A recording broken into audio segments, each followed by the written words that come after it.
back. Gotta give me some good weed. You just like be fine chilling in there. Everybody's like, do something for me, Dicky. I feel like that's kind of my life already.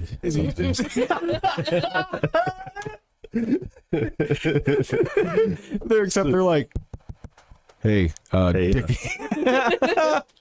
need to turn my monitor up. How many times have you been sitting back there like this motherfucker? Not often. He is Not, so Not nice. often? no. Come on. He's so Sometimes. much kinder. There's Sometimes. sometimes. Yeah, there's you, times. like you can think like this motherfucker, but you can still be like, all right, you know. Yeah. But you can be in your head like this fucking guy. He doesn't know what the fuck's going on here. You know? There's an occasional moment like that, but most of the people I've worked with in context of my job have been pretty decent. So Oh, they they're work decent with. to work. Decent to I'm work talking with as about a- dudes on stage, like band or whoever, and like you're like, yeah, you need to turn this or whatever. You're just like, dude, what are you talking about? I approach it a little bit differently. When a band is asking for something, they're not asking for it when they don't need it. Sometimes they don't know what it is that they need. But oftentimes, especially now with the way technology is, it's really easy to be able to listen in on a monitor mix and try to figure out what it is that they're hearing that they don't want to hear, or what is stopping them from hearing what they need to hear. Right. He's Well, nice. Well, I'm wonder. a little bit nicer than perhaps some sound guys, but I've had my days though.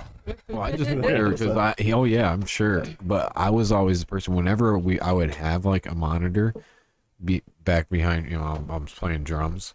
I'd always be the one that's just like I can't hear shit, and then Yeah. eventually I'm just like, okay, good, because I know I've been saying up way too much, and I'm like, are you barely touching the knob, or are you really moving it up, and I just can't hear it? There's sometimes You know, so eventually I just give up and be like, well, I pretty much know these songs. Like, I don't need it, Yeah. but I'll hear some. But I know there's sometimes that some people will be like, hey, can you turn up the monitor, and the sound guy will just literally not do anything, and they're like, check, all right, that's good. Yeah. And they're like, good. that's them giving up. Right. That's I don't think it's good. I think it's just like, yeah, no, it's like, that's okay, actually yeah. them giving up. So Yeah. no, I usually try to get a good monitor mix going. Like that's usually one of the first things that I'm trying to do is get everyone who's playing to feel comfortable, because they can hear what they need to hear, and they're not stressing as much. They're probably already stressing about the show itself, and then not being able to Right. hear yourself can just kill a gig. Oh, And yeah. that's kind of with me. I really try to put myself in their shoes, because I've went through so many gigs and had No you know, monitors. no monitors, or a sound guy who was just not delivering. Is there a for- lot more for the group. bands using like the in-ear monitors and stuff now? There's a That you're running lot into? more often that can come up. But a lot of times people are just, even if they normally use in-ears, sometimes they're like, yeah, dude, just run our wedges. And Oh, yeah. it really is dependent on the venue.